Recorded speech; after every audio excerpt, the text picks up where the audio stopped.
పిత పుత్ర పరిశుద్ధాత్మ నామమున ఆమెన్.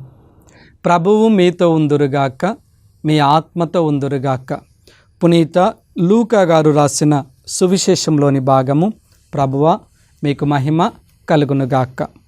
లూకా సువిశేషము 11వ అధ్యాయము 13వ వచనము.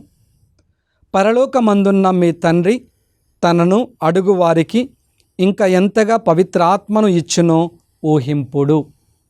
క్రీస్తు ప్రభుని సువిశేషము. క్రీస్తువ మీకు స్తుతి కలుగునుగాక.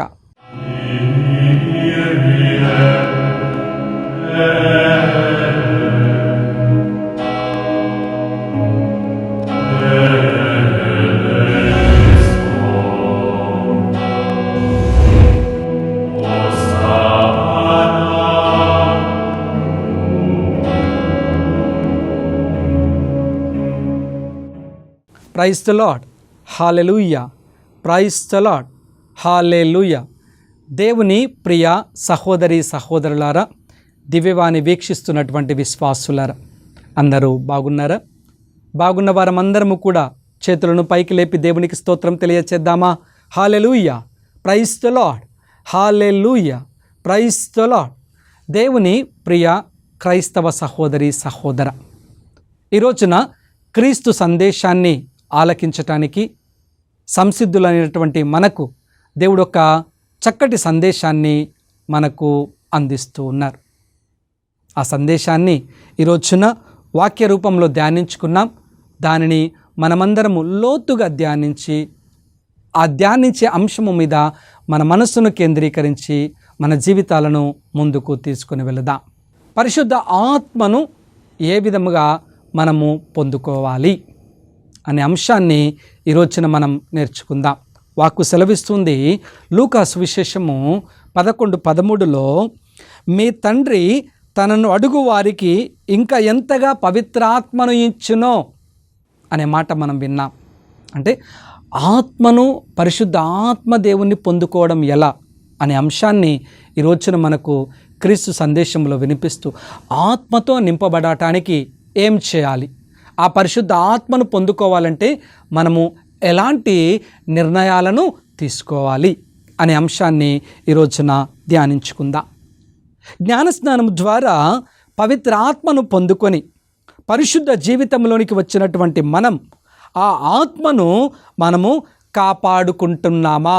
ఆ పరిశుద్ధ ఆత్మను జ్ఞానస్నాన ప్రమాణం ద్వారా, దివ్య సంస్కారం ద్వారా ఆత్మను పొందుకున్నట్టున్న మనం ఆ పరిశుద్ధ ఆత్మను కాపాడుకుంటున్నామా?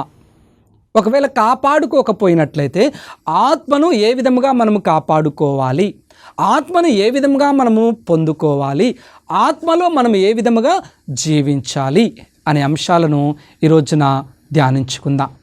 మొట్టమొదటిగా మనమందరము కూడా ఆ పరిశుద్ధ ఆత్మ దేవుణ్ణి మనము పొందుకోవాలి అంటే, ఆ పరిశుద్ధ ఆత్మ మనకు కావాలి అంటే మనలో ఆ కోరిక ఉండాలి. నేను ఆత్మతో నింపబడాలి అనే కోరిక మనలో ఉండాలి. ఆ ఆత్మ జ్ఞానస్థానం ద్వారా నేను తెలుసుకున్నాను, దేవుడు నాకు వసగాడు, ఆ ఆత్మను నేను కాపాడుకోవాలి. నేను ఎదిగే కొద్దీ ఈ లోక ఆలోచనల వలన ఆ పరిశుద్ధ ఆత్మ దేవుణ్ణి నేను అణిచివేస్తూ ఉన్నాను. కాబట్టి నేను పరిశుద్ధ ఆత్మను అణిచివేయకుండా ఈ లోక వాంఛల నుంచి నేను బయటికి వస్తూ ఆత్మలో నేను చిగురించాలి అనే ఆశ నీలో నాలో ఉండాలి. నీలో నాలో కోరిక ఉండాలి. ఒక వస్తువు మీద నీకు నాకు ఎంత కోరిక ఉంటుందో, ఈ వస్తువు నా ఇంట్లో ఉంటే బాగుండు, ఈ వస్తువు నాతో ఉంటే బాగుండు అని ఏ విధంగా మనము కోరికలను కోరుకుంటూ ఉంటామో, ఆ కోరికలను కోరుకున్నప్పుడు దాన్ని నెరవేర్చుకోవడానికి ప్రయత్నాలు చేస్తూ ఉంటామో, అదే మాదిరి దేవుని ప్రియ బిడ్డలారా, ఆత్మను నేను పొందుకున్న ఆత్మను నేను నా నుండి దూరం చేసుకోవద్దు, నేను ఆత్మను అణిచివేయవద్దు, నేను ఆత్మలో ఎప్పుడు చిగురించాలి, నేను ఆత్మలో ఎప్పుడు ఫలించాలి, నేను ఆత్మానుసారంగా జీవించాలి అనే కోరిక, తృష్ణ నీలో ఉండాలి మొట్టమొదటిగా. అందుకే దేవుడు అంటున్నాడు ఈనాటి సువిశేష పాఠం ద్వారా లూకా 11:13లో, నీ తండ్రిని నీవు అడిగినట్లయితే అని ఇంకా నీకెంత పరిశుద్ధ ఆత్మను వసగునో నువ్వు ఊహించవు అంటున్నాడు. ఏ కుమారుడైనా తండ్రిని ఒక మంచి వస్తువు అడిగినప్పుడు మంచి వస్తువే ఇస్తాడు, చెడ్డ వస్తువు ఏది కుమారుడికి తండ్రి ఇవ్వడు.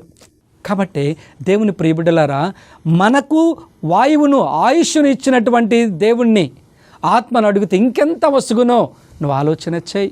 కాబట్టి మొట్టమొదటిగా నీలో ఆ కోరిక, ఆత్మను నేను కోల్పోకుండా ఉండాలి అనే కోరిక నీలో బలపడాలి, బలంగా ఉండాలి. దేవుని ప్రియ బిడ్డలారా, ఈ రోజున ఆ ఆత్మను కోరుకునేటటువంటి ఆలోచనలో మనం ఉండటం లేదు. అప్పుడప్పుడు ప్రేయర్ మీటింగ్స్కి వెళ్ళినప్పుడు, స్వస్థతా ప్రార్థనలు జరుగుతూ ఉన్నప్పుడు కళ్ళు మూసుకొని ఆత్మదేవుని మీరు పిలవండి, యేసు నామాన్ని మీరు ఉచ్చరించండి, మీరు చప్పట్లతో దేవుని స్తుతించండి, దేవుని నామాన్ని పలకండి అని దేవుని స్వరాన్ని వినిపిస్తూ ఉన్నప్పుడు గురువులు చాలామంది మీ నోరు తెరవము. యేసు అని పిలవటానికి ఆరాధనలో, స్వస్థత ఆరాధనలో యేసు అని పిలవటానికి లేదా చప్పట్లు కొడుతూ దేవుని స్తుతించటానికి మనస్సు రాదు. ఎవరేమనుకుంటారో అని సిగ్గుపడుతూ ఉంటాం. చాలాసార్లు చెప్పాను, యేసు ప్రభువులో మనం సిగ్గుపడకూడదు. యేసు ప్రభువుకి చప్పట్లు కొట్టడంలో మనం వెనుకంజ వేయకూడదు. యేసు ప్రభు సన్నిధిలో నాట్యం ఆడడంలో మా మొహమాట పడకూడదు. ఎక్కడైతే మోమాట పడకూడదో, ఎక్కడైతే సిగ్గు పడకూడదో అక్కడ సిగ్గుపడుతూ ఉంటాం. ఎక్కడైతే మోమాట పడాలో, ఎక్కడైతే సిగ్గు పడాలో అక్కడేమీ సిగ్గు లేకుండా మనం ఉంటూ ఉంటాం. యేసు ప్రభు నామం పలుకుతున్నప్పుడు మనలో ఉజ్జీవం, ఆనందం, ఆయన నామాన్ని పలుకుతే ఆత్మ నాకు కొసగుతాడనే ఆశలో మనం ఉండాలి.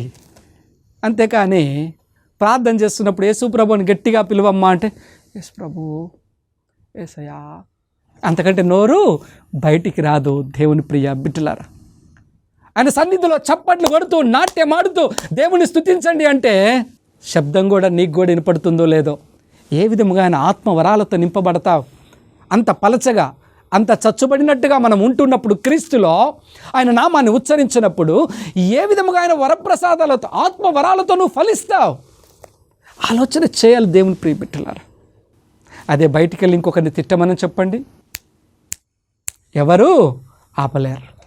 ఆ గొంతు, ఆ భాష, ఆ సంస్కృతి అన్నీ మర్చిపోతాం. పెద్ద పెద్ద మాటలు వస్తూ ఉంటాయి. లేని గొంతును కూడా తెచ్చుకొని ఎదుటివారి మీద తిరగబడం అంటే తిరగబడతాం, మాట్లాడమంటే మాట్లాడతాం, కొట్లాటంటే కొట్లాటకు పోతాం. యేసు ప్రభు సన్నిధిలో ఆత్మను నువ్వు పొందుకోవాలి అంటే ఆయన్ని పిలువమ్మా, పిలువయ్యా అన్నప్పుడు మాత్రం సిగ్గుపడతా, మోమాట పడతాం. నేనేంది, పిలిచేది ఏంది అని మాట్లాడుకుంటూ ఉంటా. ఎప్పుడు కూడా ఆత్మతో అలా ఉంటే నింపబడలేం. అందుకే మొట్టమొదటిగా ఆత్మను పొందుకోవాలనే కోరిక మనలో ఉండాలి. రెండవదిగా దేవుని ప్రియ బిడ్డలారా, పశ్చాత్తాపం, పాపము లేకుండా జీవించటానికి మనల్ని మనం సంసిద్ధపరచుకోవాలి. పశ్చాత్తాప హృదయాన్ని కలిగి ఉండాలి. పాపాన్ని ఒక్కొక్క దాన్ని తొలగించుకునే వారిగా ఉండాలి. బలహీనులం, మట్టివారిమం, పాపంలో తేలికగా పడివారం అయినప్పటికీ దేవుడు మనకు అవకాశాన్ని ప్రతి నిత్యం అనుగ్రహిస్తున్నాడు, ప్రతి క్షణం అనుగ్రహిస్తున్నాడు. నువ్వు పశ్చాత్తాపడు. ఒక పాపము నుంచి నువ్వు దూరం రా. ఒక పాపము నుంచి ఎప్పుడైతే నువ్వు దూరం రాగలుగుతావో మిగిలిన వాటి నుంచి నువ్వు బయటికి రావటానికి నా శక్తిని నేను నీకు అనుగ్రహిస్తాను. ఫిలిప్పీ 4:12. మనము ఒక పాపము నుంచి బయటికి రావటానికే కష్టపడతాం. పాప సంకీర్తనంలో పాపం ఒప్పుకోమ్మా అంటే ఏమంటాం మనం ఎక్కువగా? ఏం పాపాలు ఉన్నాయి చెప్పటానికి అంటాం. ఏం పాపం చేశానని గురువు దగ్గరికి వెళ్ళి పాప సంకీర్తనం చేయాలి? ఏ పాపం చేశానని పాప సంకీర్తనము చేయాలి అని అంటావో అదే పాపం.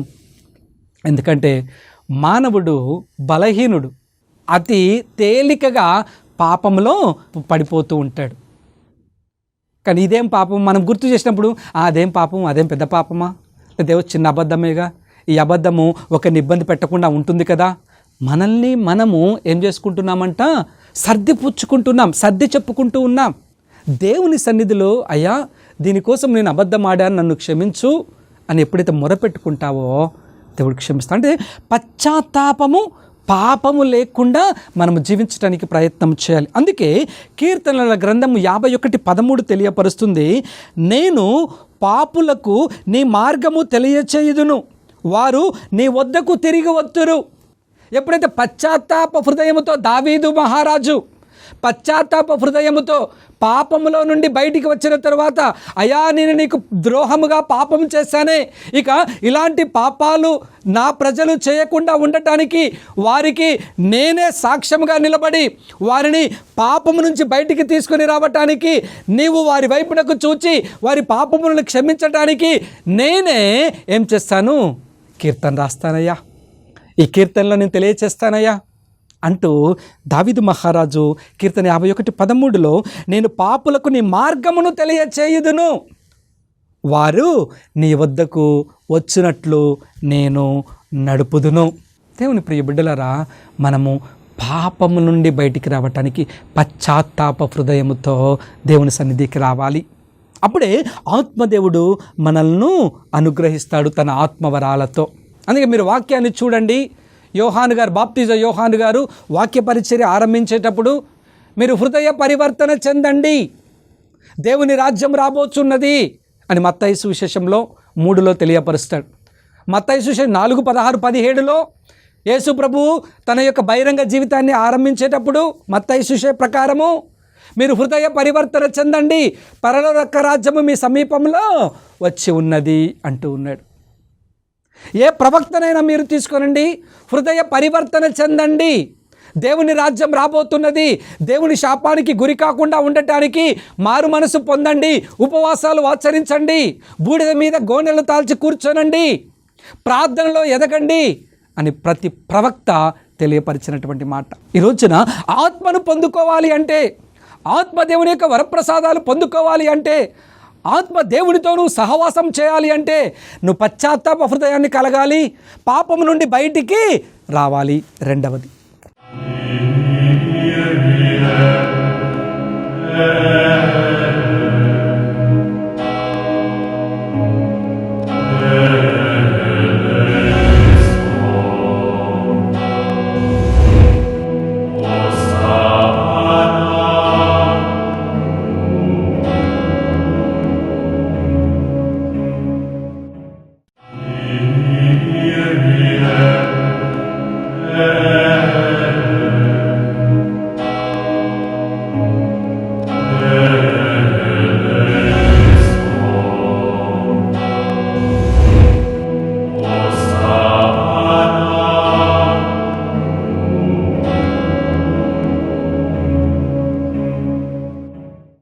మూడవది మనం చూస్తూ ఉన్నప్పుడు ఎడతెగక ప్రార్థనలో ఉండాలి. అపోస్తుల కార్యములు 1:14 వారందరూ ఒక చోట కూడి, వారితో పాటు కొంతమంది స్త్రీలు, మరియమ్మ, యేసు తల్లి మరియమ్మ అందరూ ఒక దగ్గర చేరి ఎడతెగక ప్రార్థించుచుండిరి. ఎల్లప్పుడూ ప్రార్థనలో ఉండాలి. దేవుని ప్రియ బిడ్డలారా, ఆత్మతో నింపబడాలంటే, ఆత్మ కార్యాలు మనలో జరగాలంటే, ఆత్మ దర్శనాలు మనం పొందుకోవాలంటే, ఆత్మదేవుని స్వరాన్ని మనం వినాలి అంటే మనము ఎల్లప్పుడూ ప్రార్థనలో యేసునామాన్ని స్మరణ చేసుకుంటూ ఆ దేవాతి దేవుని యొక్క ఆశీర్వాదాలతో, భజనలతో, కీర్తనలతో, స్తుతులతో, చప్పట్లతో నాట్యమాడుతూ ఆయన వాక్యాన్ని చదువుకుంటూ మన యొక్క ఆలోచనను ఈ లోకం వైపు నాకు తెలుపక శోధకుడికి సమయాన్ని అందించకుండా ఎడతెగక ప్రార్థన చేస్తున్నప్పుడు ఆత్మను పొందుకుంటా. అపోస్తల కార్యము 2:1-4 చూస్తే వారందరూ పై గదిలో ఉంటూ ఉండగా, భయముతో ఉంటూ ఉండగా, అకస్మాత్తుగా పరిశుద్ధాత్మ అగ్ని నాలుకల వలె వారి మీద వేంచేసి ఉంది. భయముతో ఒక గదిలో వారు ప్రార్థన చేస్తున్నప్పుడు అగ్ని నాలుకల వలె వారందరినీ ఆత్మతో నింపబడ్డారు. ప్రియబిడ్డలారా, కాబట్టి నేను ఆ పరిశుద్ధ ఆత్మతోనే మనము జీవించాలి. వాక్యం సెలవిస్తుంది. అపోస్తుల కార్యము 8:18-20 సెలవిస్తున్నాయి. అపోస్తులు వారిపై చేతులు ఉంచగా వారందరూ కూడా పవిత్ర ఆత్మను పొందుకున్నారు. అయితే ఇక్కడ సియోను అను వ్యక్తి ఆ పరిశుద్ధాత్మను డబ్బులిచ్చి కొనాలని చూస్తూ ఉన్నాడు. డబ్బులిచ్చి కొనుక్కునేది పరిశుద్ధాత్మ దేవుణ్ణి కాదండి. ఇంకేమైనా కొనుక్కో డబ్బులిచ్చి, ఏదైనా సంపాదించుకో డబ్బులిచ్చి. ఆత్మదేవుణ్ణి మనం సంపాదించుకోవాలంటే పశ్చాత్తాప హృదయం, మారు మనస్సు, పాపమును ఒప్పుకునేటటువంటి ధైర్యం, ఆ ఆత్మను పొందుకోవాలనే ఆశ, ప్రార్థనలో ఏకీభవించడం.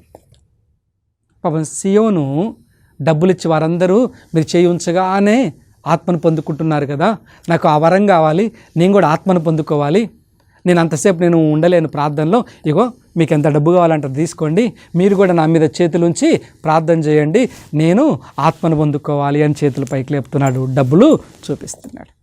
పేదరు గారు ఒప్పుకుంటున్నారా? ఆత్మదేవుణ్ణి డబ్బులిచ్చి కొనుక్కునేది కాదు, జీవితాన్ని ఇచ్చి స్వీకరించేది, హృదయాన్ని ఆయనకిచ్చి పొందుకునేది. దేవుని ప్రియ బిడ్డలారా, మన ప్రార్థన, మన సమయం, మన జీవితం, మన అంకిత భావం ఇవన్నీ కూడా త్యాగపూరితమైనటువంటి జీవితంలో ఉన్నప్పుడే ఆత్మను పొందుకోగలుగుతాం. కానీ ఈ లోక వస్తువుల ద్వారా, డబ్బు ద్వారా, లేకపోతే ఈ ఫ్లాట్ మీకు రాసిస్తాను, నాకు పలానా దగ్గర ఇంత సైట్ ఉంది, ఆ సైట్ మీకు ఇస్తాను, నాకు ఆత్మనివ్వండి, వచ్చేది కాదు. ప్రియ బిడ్డలారా, ఈరోజున అలాంటి దుస్థితుల్లో మనం ఉన్నాం. ఏమని? మేము డబ్బులు ఇస్తాము, మీరు ప్రార్థన చేసి మా వాడికి స్వస్థతనివ్వండి. రాదు. ఎందుకంటే గర్వము కలిగినటువంటి మాటలను, గర్వం కలిగినటువంటి ఆలోచనలను, గర్వం కలిగినటువంటి మనుషులను దేవుడు అసహించుకుంటాడు అనే అంశాన్ని మనం గుర్తుపెట్టుకోవాలి. దేవుని దగ్గరికి వచ్చి వరప్రసాదాలు కావాలంటే, ఆత్మతో నింపబడాలంటే పశ్చాత్తాప హృదయం, మనల్ని మనము సంపూర్తిగా తగ్గించుకునేటటువంటి హృదయం కలిగి ఉండాలి. నీ అంతస్తు కాదు, నీ హోదా కాదు, నీ పదవి కాదు, నీ ఉద్యోగం కాదు, నీ ఆస్తిపాస్తులు కాదు, ఏది కూడా దేవుని సన్నిధిలోనికి పనికి రానటువంటిదే. ఏది ఇద్దామన్నా దేవుని యొక్క ఆశీర్వాదాన్ని పొందుకోలేవు.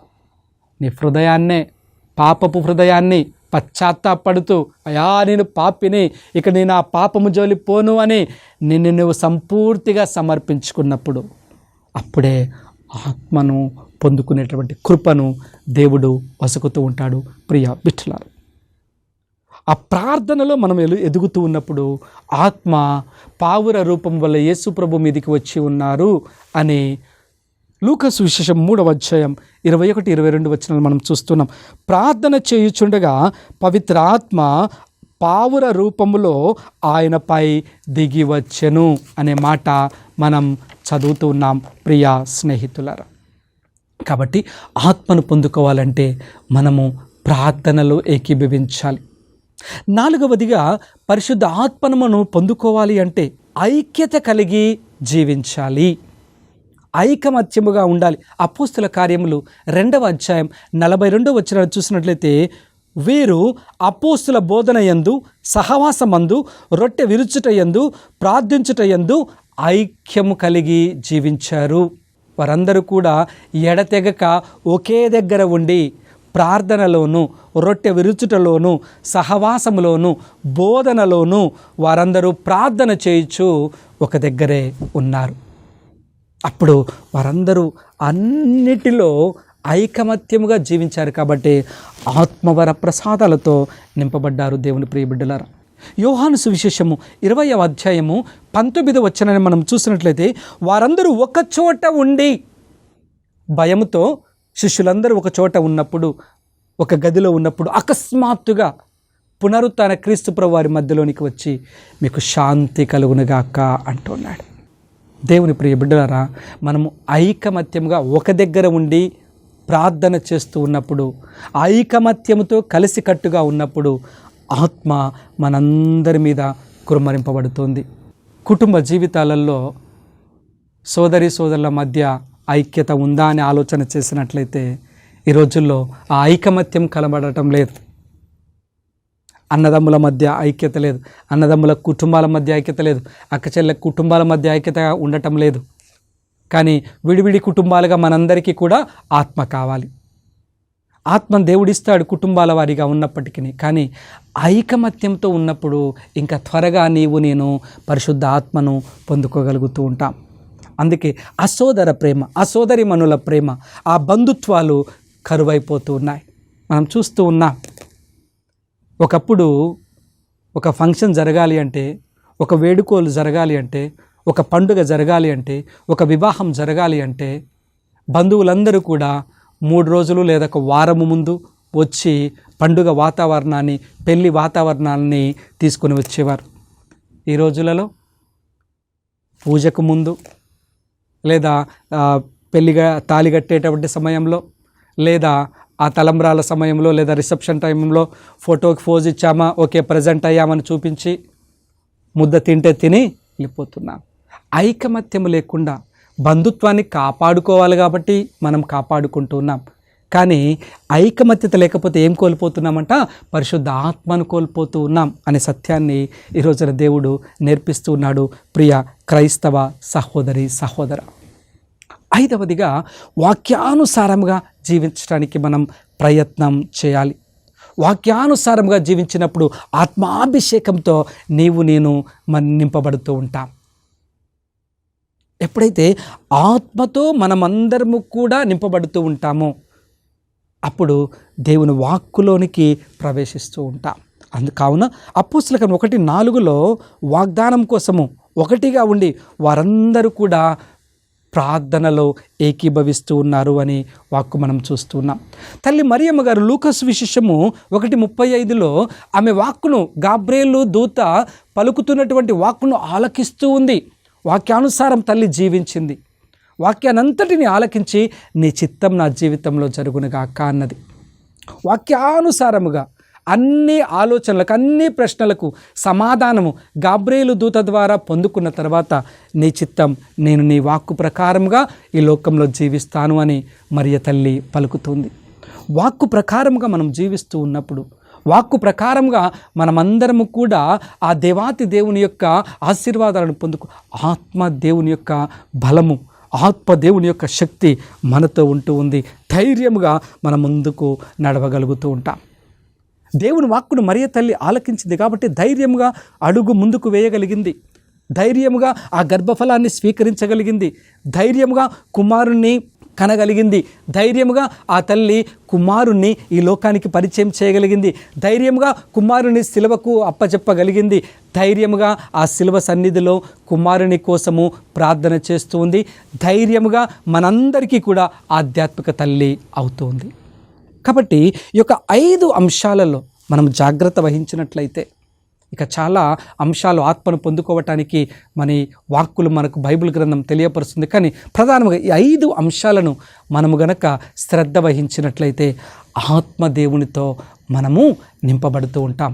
ఆత్మ ఫలాలతో, ఆత్మానుగ్రహాలతో మనందరము కూడా బలపరచబడుతూ ఉంటాం.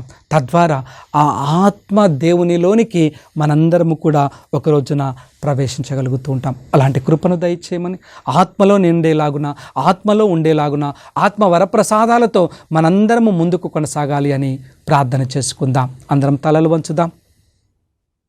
మహాపరిశుద్ధుడైన దేవా, ఆత్మతో మేమందరము కూడా నింపబడాలి అంటే ఆత్మదేవుని పొందుకునేటటువంటి కోరిక ఉండాలి అని నేర్పించా. ప్రభువా, పశ్చాత్తాప హృదయము, పాపము నుండి బయటికి రావాలని నేర్పించా. ఎడతెగక ప్రార్థించాలని నేర్పించా. ప్రభువా, ఐకమత్యముగా ఉండాలని నేర్పించా. అదేవిధంగా నా తండ్రి, వాక్యానుసారము జీవించాలి అని, తద్వారా మేమందరము ఆ పరిశుద్ధ ఆత్మ అనుగ్రహాలను, వరప్రసాదాలను పొందుకొని ఈ మా ఆత్మను ఆ పరిశుద్ధ ఆత్మతో జత చేర్చి నిండైనటువంటి జీవితాన్ని జీవించే భాగ్యము మాకు దొరుకుతుంది అని నేర్చుకున్నాం.